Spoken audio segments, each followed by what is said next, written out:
Hello, good day everyone. This video lesson is about triangle congruence postulate. So, to recall lang, yung previous lesson natin was about triangle congruence, and if you are given that two triangles are congruent, pag sinasabing congruent yung dalawang triangles, it means that they have the same size. Okay? The two triangles have the same size, so same yung angles nila, corresponding angles nila ay congruent, corresponding sides nila are congruent. So, we also had that theorem, corresponding parts of congruent triangles are congruent, yung postulate rather na yung ginagamit natin, na kapag dalawang triangles ay congruent, automatic na kanyang mga corresponding parts ay congruent.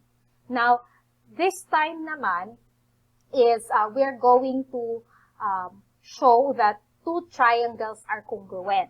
Okay, show muna natin congruent yung dalawang triangles, and we have different postulates to show that or to prove that the two given triangles are congruent. So let's start with the first postulate, the one that you see here on the screen. It's called the side or SSS postulate.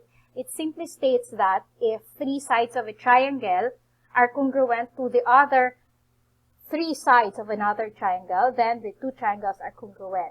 Now, the sides has to be the corresponding sides. So, para malinaw to, let's have our example here. If you would label this triangle ABC, you'll name this triangle ABC, and this is triangle DEF, sinasabi dyan sa SSS postulate na kapag three sides of triangle ABC are congruent to the corresponding three sides of triangle DEF, then the two triangles are congruent. So, kailangan munang maipakita na ang measure ni side AB equal kay side DF, yung measure ni side BC equal kay side EF, yung measure ni side AC equal kay side DF. So, in short, kapag nailagay nyo na side AB is congruent to side DE, sila yung corresponding sides, diba? You have side BC is congruent to side EF, and you have side AC is congruent to side DF. So this is one side, this is another side, and the third side, corresponding side. So by SSS congruence postulate, and so by SSS congruence postulate, so therefore, by SSS congruence postulate, we can say that triangle ABC is congruent to triangle DEF. Okay, so this is one way to prove that two triangles are congruent. You have to show first that the three sides of one triangle would be congruent to the corresponding three sides of another triangle. Okay, so ganyan lang siya kapag side. Now, let's go to the next postulate. Okay, the next postulate is side angle side postulate. So, it states here that if two sides and an included angle, pag sinasabing included angle, it's the angle formed by your two sides of one triangle. Kung congruent siya sa corresponding two sides and included angle of another triangle, then the two triangles are congruent. So, say for example, we would label this triangle, say ABC pa din tayo, triangle ABC and triangle DEF. Okay, if these are our two triangles here, and then you were able to show that side AB is congruent to side DE and side AC is congruent to side DF, and then their included angle, which is angle A, is congruent to angle D. Okay, then by SAS congruence postulate, you can say that the two triangles are congruent. Okay, so you can write side AB is congruent to side DE, and then we have their included angle. Angle A is congruent to angle B, and you have side AC is congruent to side DF. Then by SAS congruence postulate, ayan o, side, included angle, and side. So, by SAS congruence postulate, you could say that triangle ABC is congruent to triangle DEF. Okay? So, kung mapapansin nyo sa second na example na ito, ang pinakita nating congruent yung two sides and an included angle. Kaya ang reason natin dyan is by SAS, Congruence Postulate. Yung sa unang example natin, yung tatlong sides ang pinakita natin congruent to the corresponding three sides of another triangle. So, SSS naman dito. So, by SSS yung reason natin. By side, side, side, Congruence Postulate. Okay, another postulate would be the angle, side angle. ASA, it says here that if two angles and included side of one triangle are congruent to the two angles and included side of another triangle, then the two triangles are congruent. Okay, so you have two angles and yung side naman yung included. Okay, congruent siya sa corresponding two angles and included side of the other triangle. So, if we have this as triangle ABC again, and then we have the other triangle is still triangle DEF, if you have two corresponding angles here, example, we have angle B is congruent to angle E, angle C is congruent to angle F, and then their included sides are also congruent to each other. So, we could write that as angle B is congruent to angle E. Okay, we have the side, included side nila. Side BC is congruent to side EF. And then you have angle C is congruent to angle F. Then you can say that by ASA, Congruence Postulate, triangle ABC is congruent to triangle DEF. Okay, so ASA naman ang gamit natin dito. So these three postulates here, they are used to prove that two triangles, any two triangles, kahit anong triangles, pwedeng gamitin tong tatlong postulates na to. SSS, SAS, tsaka ASA, okay, to prove that two triangles are congruent. The next part naman would be, sa makikita nyo dito sa ating screen, we have for triangle congruence postulates and theorems, etong SSS natin, SAS, ASA, yung diniscuss ko lang kanina, they are applicable for all triangles. Itong apat na makikita nyo dito, they are for right triangles only. Okay, so tandaan nyo yung right triangles natin. Kapag may isang angle sa triangle na right, automatic it is a right triangle. So etong HL, LL, HA, and LA, they are theorems used to prove that two right triangles are congruent. So recall muna natin yung parts of a right triangle. So we have an example here, example right triangle. Ayaw mag-click. Ayan. If this is a right triangle, unang-una, kailangan makita nyo ang symbol na to. Okay? This symbol means that this is a right triangle kasi right angle yan. So, we have a right triangle. If you're going to name it triangle ABC, okay, then si angle B mo dyan measures 90 degrees. Automatic, pagka may ganyang symbol, that measures 90 degrees.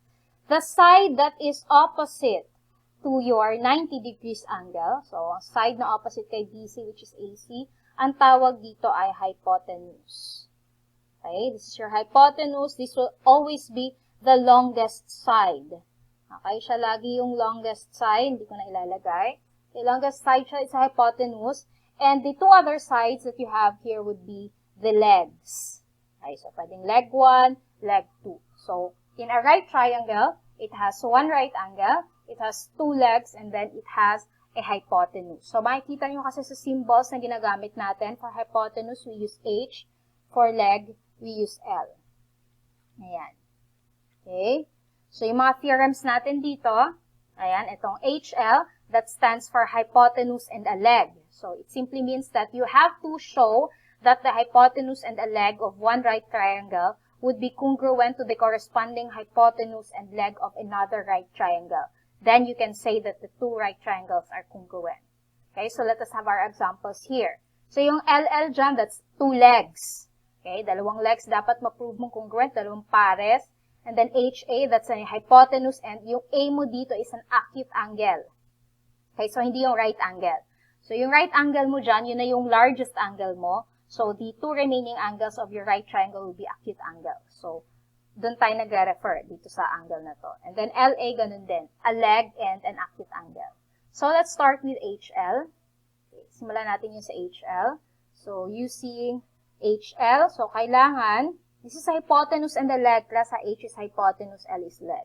So, if this is the right angle, and we have this as triangle ABC again, and then we have triangle DEF, okay? If you're going to use hypotenuse leg theorem to prove that the two right triangles are congruent, kailangan maipakita na yung hypotenuse nila, AC, tsaka si DF ay congruent. So, dapat si AC ay congruent kay DF, and yung leg.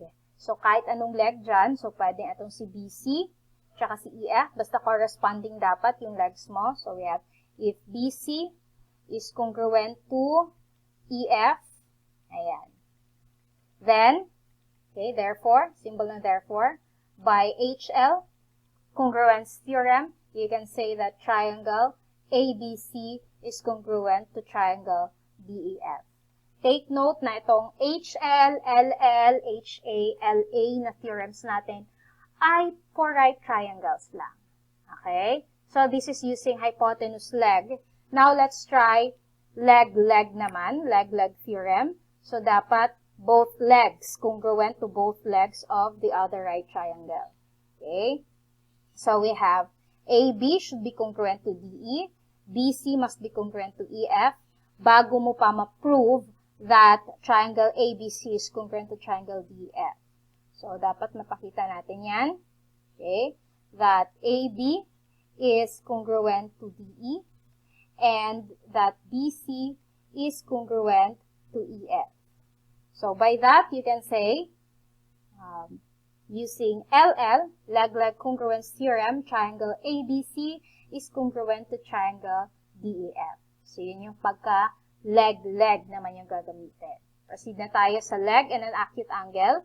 So, kapag a leg and an acute angle, so it could be any leg and then an acute angle. For example, we have angle A tsaka angle D, congruent sila.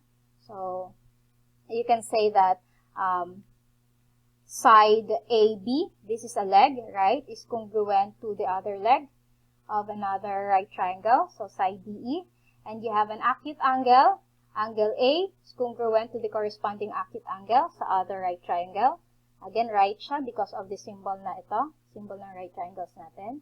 So, you can say by LA naman to, hindi na LL.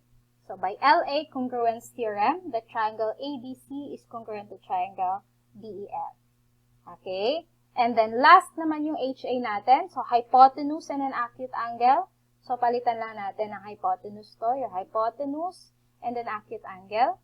So, palitan lang natin to ng AC, yun yung hypotenuse, is congruent to DF. Okay? And then we have angle A is congruent to angle D. So, by HA, by hypotenuse, acute angle theorem, we can say that triangle ABC is congruent to triangle DEF. Okay? So, ganun yan siya, class. You have to be able to determine if you are given an illustration, a figure, kung anong theorem or postulate ang ginamit doon to prove that the two triangles are congruent. So, say for example, dito tayo. Okay? Dito tayo sa example na to. Ayan. Okay, ito. Ito ng konti. Ito ay galing sa module nyo.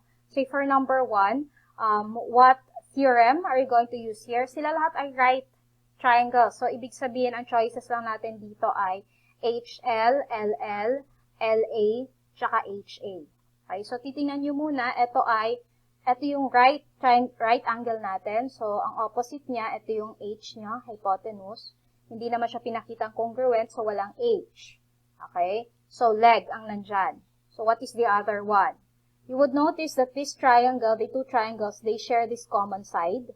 Okay, so itong side na to, equal silang dalawa sa side na yon. Kasi they share that side.